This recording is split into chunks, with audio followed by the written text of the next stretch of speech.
আর আব্বাস সিদ্দিকী তার ধর্মীয় জলসা থেকে সমস্ত মুসলমানদের জন্য একটা বিশেষ বার্তা দিল। সে বার্তায় আব্বাস সিদ্দিকী অনেক কিছু বোঝাতে চাইলো।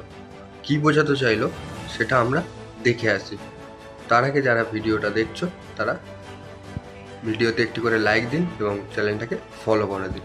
তাহলে আব্বাস সিদ্দিকী কি বলছে দেখে আসি। এজন্য আমরা দাঁড়িয়ে দিই, কিন্তু কেউ যদি বসে সালাম দেয় তার বিরুদ্ধে আমরা ফতোয়া দিই না। আমরা ফতোয়া দিই কার বিরুদ্ধে? যারা আমার দাঁড়ানোর বিরোধী করে। আমি তোর বিরুদ্ধে নয়, তুই আমার বিরোধী করছিস কেন? তুই যখন বলবি দাঁড়ানো বেদাত বেদাত বেদাত বেদাত, তার মানে আমার দাদা হুজুরকে বেদাত বললি, সাহাবাদের বেদাত বললি। আজকে যত লোক হজ করতে গিয়ে বাবু সালাম দিয়ে ঢুকছে, নবীকে সালাম দিচ্ছে, বেদাত বললি। তা তখন তো আমাকে ফতোয়া দিতে লাগে, তখন আমরা ফতোয়া দিই। আর না হয় তোর যদি মনে হয় বসে সালাম দিয়াটা ভালো লাগছে দে না, জবাব তুই তোর রসুলকে দিবি, আমরা দাঁড়িয়ে দিই। শুনছেন তো নাকি?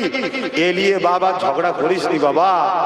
আরে বেঁচে থাকলে তো দাঁড়ানো বসানো থাকবে, তোকে আমাকে রাখবে না বলছে, মেরে দেবে বলছে। বুঝতে পারছিস নি এখনো? কি গো আমার কথা আব্বাজানরা বুঝছেন তো নাকি?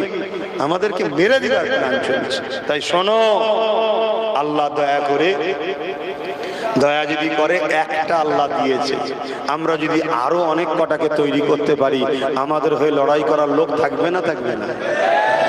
এই দেখো না, পাশে একটা কথা বলছি, খারাপ নেবে না তো? কিরকম দেখো আমাদেরকে শেষ করার প্ল্যান। পাশে দেখো বিহারে ভোট হচ্ছে, সবাইকে নিয়েছে, আর আমাদের হায়দ্রাবাদের ভাইটাকে নিচ্ছে কেন? তুই 19% ভোট লিবার বেলায় নিবি, আর তাদের দলের একটা নেতাকে নিবি নি, তার মানে না, মুসলমানদের হয়ে বলার যেন কেউ না থাকে। এটা হচ্ছে পলিসি। আর আমরা 19% বোকা, যে 2% সে উপমুখ্যমন্ত্রী হচ্ছে, আর আমরা 19% ঝাঁট দিচ্ছি। টেবিল ঠিক করো, নেতাজি আসছে, বসবে।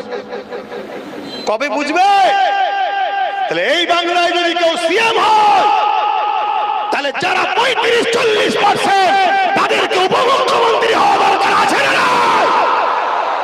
এবার বলবেন হুজুর রাজনীতি করছেন। আরে জাতিকে বাঁচাবার জন্য বলছি, জাতিকে বাঁচাবার জন্য বলছি। ইসলামে যখন নিষেধ নেই, কার মাথায় চাল পড়ছে আমার দেখার দরকার নেই। তাহলে আমাদের হয়ে বলার লোক আছে না? নাই। তাহলে দরকার তো। কিন্তু আবার দেখবেন মুসলমান নামে ওদেরকে না বসিয়ে দেয় যারাই প্রথম বলেছিল দিল্লি চলে যাও।